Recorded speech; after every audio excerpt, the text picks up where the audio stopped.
Have you ever heard of the Tower of Shadows? It's not just a legend.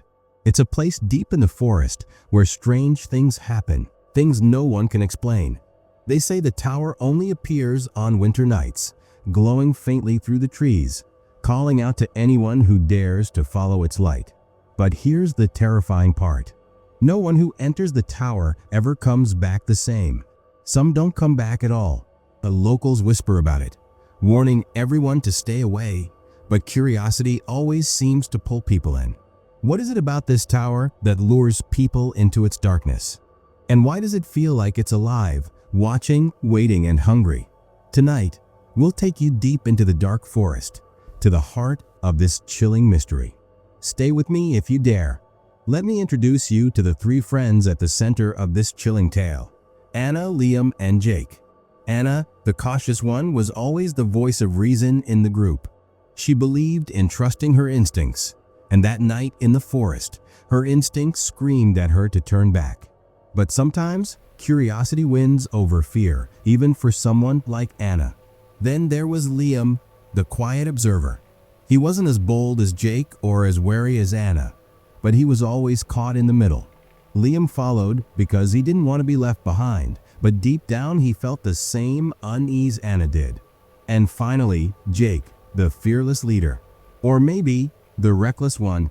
Jake had a way of turning every warning into a challenge. For him, the stories about the tower were nothing more than an adventure waiting to happen. He believed that danger was just part of the thrill. Together, they made the perfect trio: caution, curiosity, and courage, or perhaps carelessness. And that night, their bond would be tested in ways they could never imagine. It was a freezing winter night, the kind where the air felt sharp enough to cut through your skin. The ground was blanketed in snow, soft and untouched, except for the crunching footsteps of Anna, Liam, and Jake as they made their way toward the darkwood forest. The forest stood like a black wall ahead of them, its towering trees stretching into the sky, their branches twisted and bare. No moonlight could break through the dense canopy, and the deeper they went, the darker it became. The silence was unnerving, broken only by the occasional crack of a frozen branch or the distant howl of the wind. Even the stars seemed to avoid the forest that night. The air was still, but it carried an unshakable weight, as if the forest itself was watching. Shadows danced in the corners of their vision, shifting with every flicker of their flashlights. The cold wasn't just outside, it was in the air, in the trees, and somehow, it seeped into their bones. Every breath they took formed a cloud of mist, only to vanish into the oppressive darkness. The forest wasn't just silent, it was too silent, like it was holding its breath, waiting for them to come closer. This was the darkwood forest on a winter night, a place where every step felt like a mistake and every shadow seemed alive. The Tower of Shadows wasn't just a story to the locals. It was a warning passed down through generations. They said the tower had a will of its own, appearing only on winter nights, when the forest was at its darkest and quietest. It would glow faintly, just enough to lure travelers off their paths, like a moth drawn to a flame. But the legend was clear. Once you entered the tower, you'd never be the same. Some would disappear entirely, vanishing without a trace. Others would return, but they'd be different. Quiet, distant, as if a part of them had been left behind in the tower's shadowy depths. The elders of the nearby village would tell anyone who dared to wander near the forest, stay away from the light. It's not a place for the living. The tower feeds on curiosity and fear. Once it sees you, it won't let you go. The locals believed the tower wasn't just a structure, it was alive. It watched, it waited, and it always got what it wanted. Many travelers ignored the warnings, laughing them off as old superstitions. But no one laughed after spending a night in the darkwood forest. Warnings are strange things, aren't they? The more you're told to stay away from something, the more tempting it becomes. For Anna, Liam, and Jake, the Tower of Shadows wasn't just a legend. It was a challenge. Jake, always the adventurous one, laughed off the stories as nothing more than ghost tales to scare kids. "Come on," he said with a grin. "Do you really believe in a magical tower that traps people? It's just an old building." To him, the warnings were an invitation to prove everyone wrong. Liam, on the other hand, wasn't so sure, but he didn't want to seem like a coward. Jake's confidence had a way of pulling him along, even when every part of him was screaming to stay away. Liam told himself it was just a forest, just a tower. What harm could there be in taking a quick look? Anna hesitated the longest. She'd heard the stories from her grandmother, stories of people disappearing, of the forest itself coming alive. But Jake's teasing and Liam's quiet agreement made her feel like she was being too cautious. Against her better judgment, she went along, silently hoping they'd find nothing and head back quickly. For all three of them, it wasn't just about curiosity. It was about proving something. To themselves, to each other, and to the world. They didn't believe in the legends. But as they stepped deeper into the forest, the air grew colder, and doubt began to creep into their minds. They ignored the warnings because they thought they were stronger, smarter, and braver than the stories. They were wrong. As Anna, Liam, and Jake stepped deeper into the forest, the atmosphere began to change. The snow that had been soft and clean now seemed crusted and gray, as though the forest itself was leeching the life out of it. Their flashlights flickered, casting shaky beams of light that barely penetrated the thick darkness. Every step they took seemed to echo, even though the snow should have muffled the sound. It was as if the forest was amplifying their presence, making them feel exposed, vulnerable. The further they went, the quieter it became. No rustling leaves, no distant bird calls, just an unnatural, suffocating silence.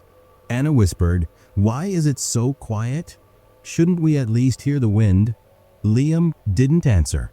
He was too focused on the feeling crawling up his spine, like invisible eyes were watching them from the shadows. Jake, as usual, tried to laugh it off. "It's just a forest," he said, his voice breaking the silence like a sharp crack. But even he couldn't hide the tension in his tone. His steps quickened, though he'd never admit it was out of fear. Then came the shadows. They started small, just flickers at the edges of their vision. But as they moved deeper, the shadows grew bolder, shifting and twisting as if they had a life of their own. Anna's breath hitched. "Did you see that? There, behind the tree." But when they looked, there was nothing. The cold began to feel unnatural. It wasn't the biting chill of winter anymore. It was a deep, bone-freezing cold that seemed to come from the ground itself. Liam rubbed his hands together, muttering, "Why does it feel like it's getting colder the further we go?" Jake stopped suddenly, holding up his hand. "Do you hear that?" They strained their ears, but at first there was nothing. Then faintly they heard it, a low rhythmic sound. A heartbeat. But it wasn't theirs. It was coming from somewhere ahead. Anna clutched Liam's arm. "We should turn back. Now." But Jake shook his head, his flashlight trembling in his hand. "We're close. I can feel it." The group pushed on, each step feeling heavier than the last. The forest seemed to close in around them, the trees leaning closer, their twisted branches like skeletal fingers. And then, through the suffocating darkness, they saw it, a faint, eerie glow piercing through the trees. The tower. At first, it seemed like a trick of the eyes. A faint, eerie glow flickered in the distance, cutting through the forest's gloom. But as they stepped closer, the glow grew stronger, and the outline of the tower came into view. It was tall, impossibly tall, and seemed to stretch higher than the trees themselves. Its stones were blackened, as if burned long ago, and cracks ran through them like veins. Snow clung to its surface, but it didn't sparkle or shimmer. It just hung there, dull and lifeless. The tower didn't belong there. It didn't belong anywhere. It felt wrong, like it had been pulled from some other world and forced into existence in this forest. The air around it seemed heavier, colder, as if the tower itself was drawing all the warmth and life out of the space. Anna froze in her tracks, her flashlight trembling in her hands. This doesn't feel right. "We shouldn't be here," she whispered, her voice barely audible. Her instinct screamed at her to turn back, but her feet wouldn't move. Liam stared at the tower, his face pale. He didn't say a word, but his breathing quickened, and he gripped his flashlight tighter. The dread in his chest grew heavier with each passing second. Jake, on the other hand, seemed almost mesmerized. His eyes widened, and a slow smile crept onto his face. "See? It's just a tower," he said, though his voice carried a hint of forced confidence. He stepped forward, his curiosity pulling him closer. "You were all scared for nothing. It's just some old ruin." "Jake, stop," Anna hissed, her voice breaking with fear. But Jake ignored her. To him, the glow wasn't threatening, it was intriguing. He didn't feel the oppressive dread that weighed on Anna and Liam. Or maybe he did, but he refused to let it stop him. As they stood there, the glow from the top of the tower seemed to pulse, as if it was alive, matching the rhythm of their heartbeats. The shadows around the base of the tower began to stretch and shift, like they were reaching out to them. Anna clutched Liam's arm. "We have to leave. Now." But Jake laughed. "Leave? We've come this far. We can't stop now. Come on." For Anna and Liam, the tower was a warning, a predator waiting in the shadows. For Jake, it was a mystery, a challenge he couldn't resist. And that difference would seal their fate. The air inside was suffocatingly cold, as though the walls were leaching away what little warmth they had left. Their flashlights revealed a narrow, spiraling staircase made of stone, its steps uneven and slick with frost. The sound of their footsteps echoed unnaturally, as if the tower itself was amplifying every move. Liam ran his hand along the wall for balance and immediately recoiled. The stones weren't just cold, they felt alive, pulsing faintly under his fingers. He shivered, pulling his hand away. "Did you feel that?" he whispered. Anna nodded, her breath shaky. "Yeah, like it's moving." Jake rolled his eyes. "It's just old stone. Stop freaking yourselves out." But even he was walking slower now, his flashlight darting around the shadowy interior. As they climbed, strange symbols began to appear on the walls. They were carved deep into the stone, glowing faintly with an unnatural light that seemed to pulse in time with their heartbeats. Anna stopped, her eyes wide. "What are these? They weren't there before." Liam leaned closer, but the longer he stared, the more the symbols seemed to shift and writhe.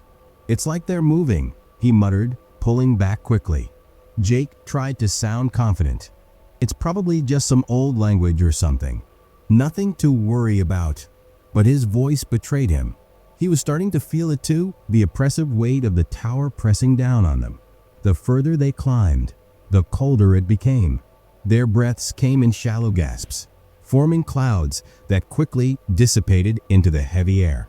The flickering of their flashlights grew worse, plunging them into brief moments of complete darkness. Anna stopped suddenly, grabbing Liam's arm. "Did you hear that?" Liam froze, listening. At first, there was nothing but the echo of their breathing. Then, faintly, they heard it, a low, guttural whisper. It wasn't coming from above or below. It was coming from the walls themselves. Jake laughed nervously, his voice too loud in the quiet. "It's just the wind. Relax." But there was no wind. Anna's grip tightened. "We shouldn't be here. Something's wrong." The symbols on the walls began to glow brighter, casting eerie, shifting shadows that danced like living creatures. The air grew heavier with every step, and an unsettling feeling crept into their minds, like they were being watched. Liam stopped and turned to Jake. "We need to leave. Now." Jake hesitated.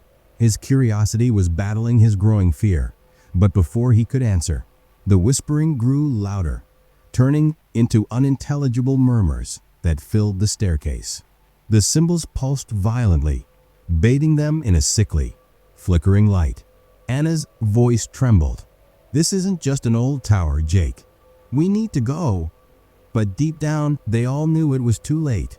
The tower had already taken hold of them, When they finally reached the top of the tower, they were out of breath and shivering. The staircase ended abruptly in a small circular room.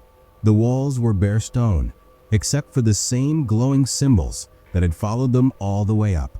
But at the center of the room stood something that didn't belong, a tall, black-framed mirror. The mirror wasn't covered in dust like the rest of the tower. Its surface shimmered unnaturally, as if it were made of liquid rather than glass. The faint pulsing light they'd seen from outside seemed to come from the mirror itself, glowing stronger with every step they took closer. Anna stopped in her tracks, her heart pounding. "What is that?" she whispered. Liam stepped forward cautiously, tilting his head to look into the mirror. But what he saw wasn't his reflection. The figure staring back at him had his face, but it wasn't him. Its eyes were sunken, its smile too wide, and its skin unnaturally pale. It tilted its head in the opposite direction, mocking him. Liam stumbled back. It's not normal. It's showing something wrong." Anna moved closer, unable to stop herself from looking. Her reflection wasn't much better. The version of herself in the mirror looked hollow, lifeless, with dark shadows under her eyes. Its lips moved silently, mouthing words she couldn't hear. The air grew colder, and a faint whisper began to fill the room. At first it was soft, like wind brushing past their ears. But as they stood there, the voices grew louder, overlapping, speaking in a language they couldn't understand. "Do you hear that?" Anna's voice trembled. Jake, however, wasn't scared. He was fascinated. He stepped forward, his eyes locked on the mirror. His reflection seemed normal at first, but then it smiled at him, a cruel, knowing smile that he wasn't making. Anna grabbed his arm. "Jake, don't go near it. We need to leave." But Jake shook her off. "It's just a mirror. You're overreacting."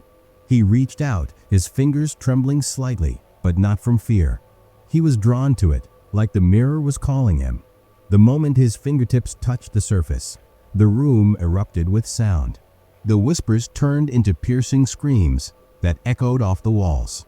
The glowing symbols on the walls flared brightly, casting the room in a sickly red light. Jake's body froze. His hand stuck to the mirror as if glued to it. His reflection twisted and warped, its face contorting into something monstrous, something not human.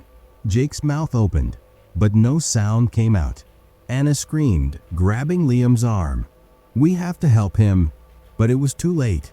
Jake's body convulsed, and with a sudden, horrifying pull, he was yanked into the mirror. The surface rippled like water, and then it went still, showing only their terrified reflections. Anna and Liam stood frozen, their breaths coming in ragged gasps. Jake's face appeared in the mirror again, but it wasn't Jake. His eyes glowed an unnatural yellow, and his mouth curled into a wicked grin. The whispers returned, louder this time, clearer. "One down, 2 to go." Anna and Liam stood frozen, staring at the mirror where Jake had just disappeared. His twisted reflection still stared back at them, grinning wickedly. The whispers around them grew louder, overlapping, as if mocking their fear. "We need to get out of here. Now." Anna's voice cracked as she grabbed Liam's arm, pulling him toward the staircase. The descent was frantic, their footsteps echoing unnaturally against the cold stone walls. But something was wrong. The staircase didn't feel the same. It stretched endlessly, twisting and turning as if the tower itself was alive, refusing to let them go. "Why aren't we getting closer to the bottom?" Liam gasped, his voice trembling. Anna didn't answer. She couldn't. Her breaths came in sharp gasps, and her flashlight flickered erratically, plunging them into brief moments of darkness. The glowing symbols on the walls now pulsed violently, their light illuminating shapes that didn't belong, shadows that seemed to slither and crawl. And then the shadows began to move. At first it was subtle, a flicker in the corner of their eyes. But soon, the shadows grew bolder, stretching and twisting into grotesque clawed forms. They reached out, their movements deliberate, as if trying to grab them. "They're coming closer." Anna cried, her voice rising in panic.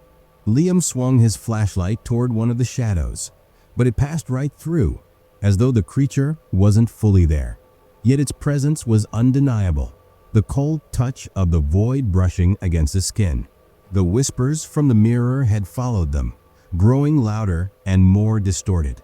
Now they sounded like a cacophony of screams, urging the shadows to hurry. "Faster!" Liam shouted, gripping Anna's hand tightly as they stumbled down the endless stairs. But the staircase wouldn't end. It spiraled deeper and deeper, dragging them into its suffocating darkness. The walls seemed to close in, and the glowing symbols flickered with malicious intent, their light almost mocking their desperation. Anna's legs burned, and her vision blurred with exhaustion. "We're trapped," she whispered, tears streaming down her face. Liam shook his head, refusing to give in. "No, there has to be a way out."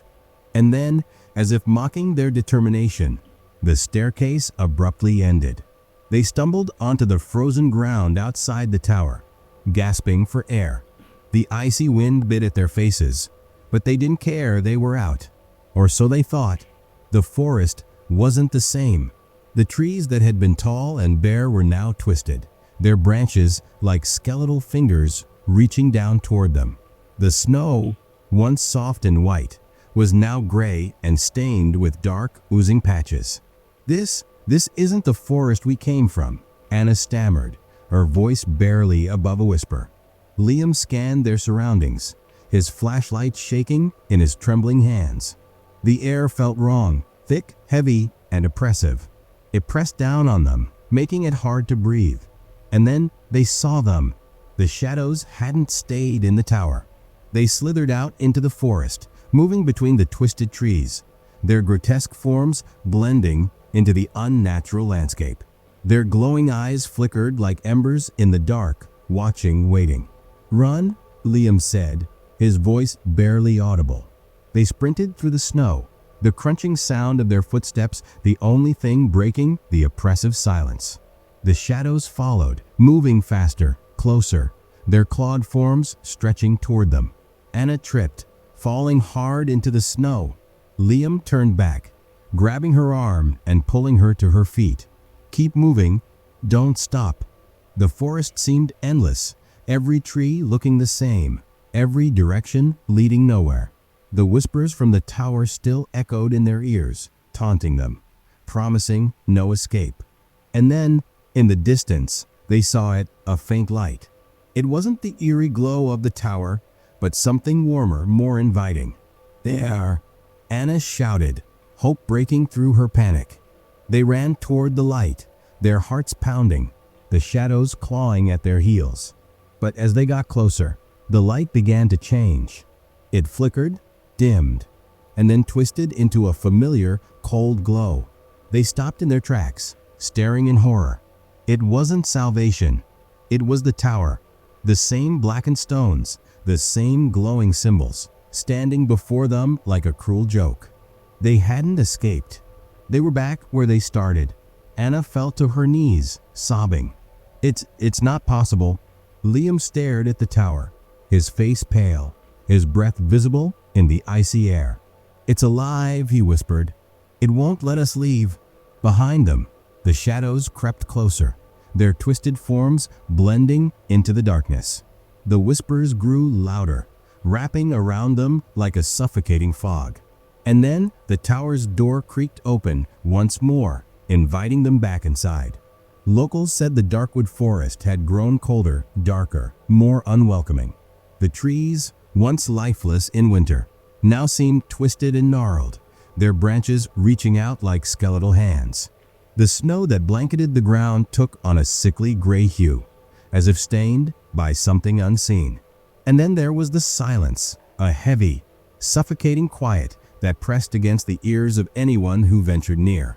Anna and Liam were never seen again. Days turned into weeks, and when the two failed to return, search parties were sent into the forest. The searchers combed through every inch of the darkwood forest. They followed the footprints left in the snow, but they disappeared near the center of the forest, right where the tower was supposed to stand. But there was no tower. The blackened stones, the glowing symbols, the twisted shadows, they were all gone.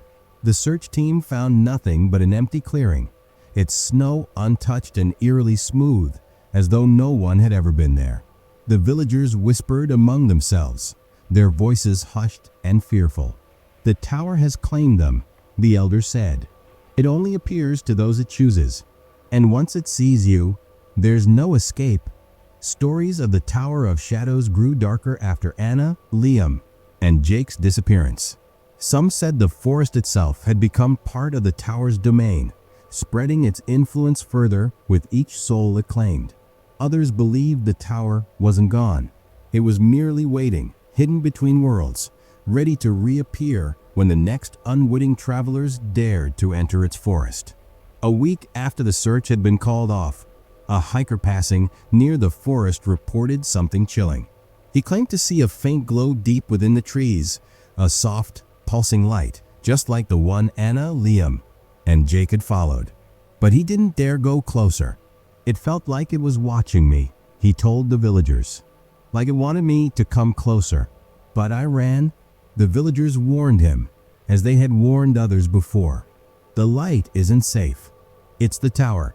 It feeds on curiosity. You were lucky to escape." The legend of the Tower of Shadows endured, more terrifying than ever. For generations, it had been a whispered tale meant to keep people away from the forest. But now it was more than just a story. It was a warning etched into the hearts of the villagers. They spoke of Anna, Liam, and Jake in hushed tones, their names carried on the icy winds of winter nights. Some believed they were still in the tower, their souls trapped, their reflections twisted and warped. Others thought they had become part of the shadows that haunted the forest, forever chasing anyone who dared to come too close. And so, the forest remained a cold, silent reminder of the tower's ominous allure. Its light continued to beckon the curious, the reckless, and the foolish. But the warning was clear. If you see a glow in the darkwood forest on a winter night, turn away. Do not follow the light, for the Tower of Shadows is always waiting, and it never lets you go.